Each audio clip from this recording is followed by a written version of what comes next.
Are you a camel, a lion, or a child? To answer this, you must first know what it means to be an Ubermensch.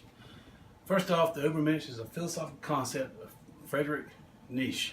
He was a German philosopher born in 1844. He passed away in 1900.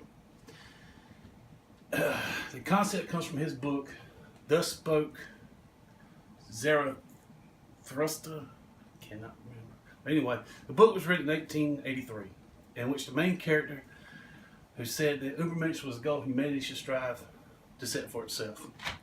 Ubermensch is a German word meaning overman, or more commonly referred to, you may call it Uberman or Superman. But what he believed that for one to be the Ubermensch or overman must be part poet, part saint, and part philosopher. The poet is creative. He said he creates the values for man to live by. The saint does not go out and seek converts. Instead, they come to him. They're attracted. He's very charismatic. People come to him. They believe in what he's saying. They believe in his values. So they look at him as a saint. The philosopher believes we should live life to the fullest. We should live for the now and not the afterlife, because right now is all that we know for certain. The Ubermensch should also say that God is dead. That meaning that, not that God is dead, but that just means that the values that we live by now come from an otherworldly source, are no longer viable for man to live by. Man should set his own laws and enforce the laws made by man. He also said that Christianity died with Jesus on the cross. Now, he liked Jesus, but he didn't like Christianity. What he meant by that was, basically, nothing new has come forth since Jesus died.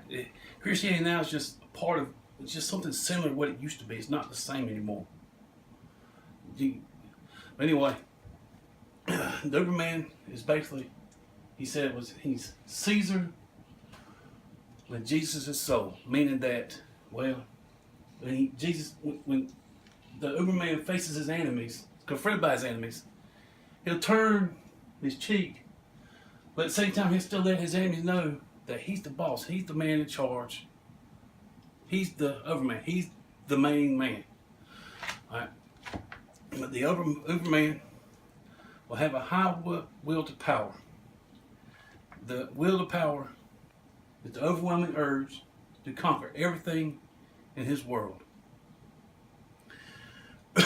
He's a man with overwhelming pride and a master mentality. Slave mentality is no good. Now, to answer the question, if you are a camel, a lion, or a child,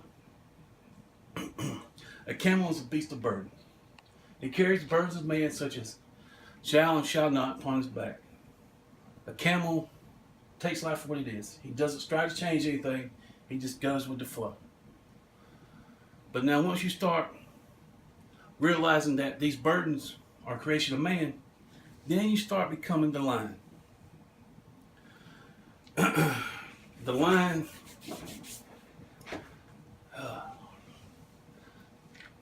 overcomes these burdens of shall and shall not with his strong will to power.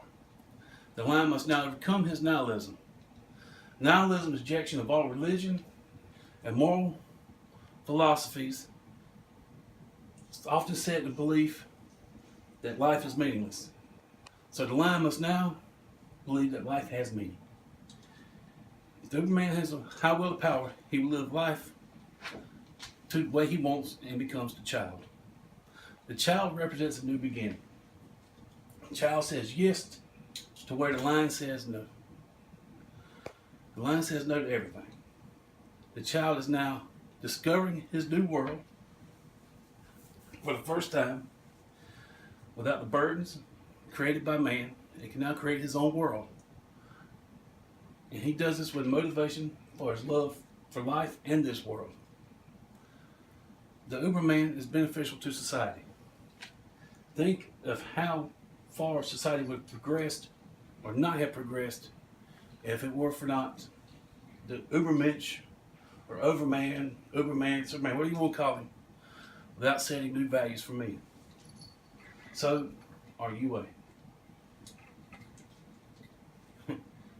a camel, a lion, or a poet?